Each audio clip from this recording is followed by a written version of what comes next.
समंदर नहीं, ये झील है, लेकिन इसके नीचे क्या छिपा है वो आपको हिला कर रख देगा।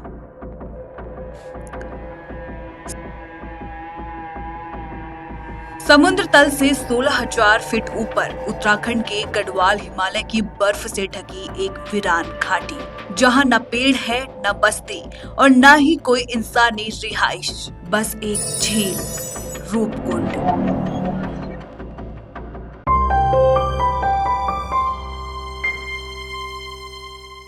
लेकिन ये कोई साधारण झील नहीं, इसे लेक ऑफ स्केलेटन्स यानी हड्डियों की झील कहा जाता है, क्योंकि यहाँ सैकड़ों इंसानों के कंकाल मिले हैं, पूरी तरह बर्फ के नीचे दबे हुए। और हर साल जब बर्फ पिघलती है, ये हड्डियां फिर सामने आ जाती हैं। कहानी कहती है 9वीं सदी में कन्नौज का एक राजा जसद्वाल अपनी रानी और तीर्थ यात्रियों के साथ नंदा देवी यात्रा पर निकला था, पर रास्ते में इसी झील के पास सबकी मौत हो गई।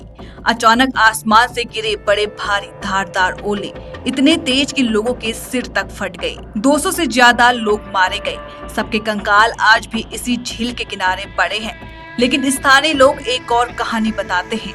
उनके अनुसार ये सब नंदा देवी का श्राप था, क्योंकि तीर्थ यात्रा के नियम तोड़े गए थे और देवी ने क्रोधित होकर सबको श्रापित कर दिया। आज भी गांव के बुजुर्ग कहते हैं, जब हवा तेज चलती है तो झील से करहाने की आवाजें आती है, जैसे उन आत्माओं को अब तक शांति नहीं मिली। इसलिए गांव वाले इस झील को पवित्र और श्रापित दोनों मानते हैं।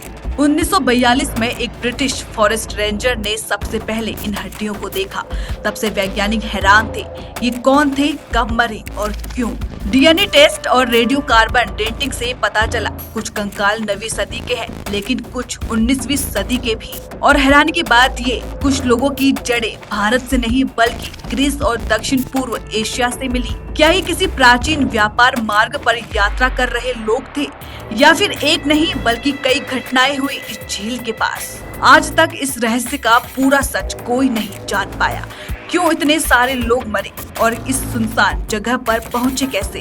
क्या ये सिर्फ एक प्राकृतिक आपदा थी या वाकई कोई देवी का श्राप? रूपकुंड झील आज भी बर्फ में दबी पड़ी है, लेकिन जैसे ही मौसम खुलता है वो अपने अंदर छुपे रहस्य फिर से बाहर ले आती है। और हर बार एक ही सवाल उठता है, क्या हम कभी जान पाएंगे कि इस झील में इतना दर्द, इतना रहस्य क्यों दफन है?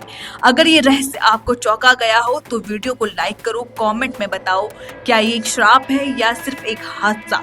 और हाँ, सब्सक्राइब करना मत भूलना, क्योंकि आगे और भी राज खुलेंगे इसी चैनल पर।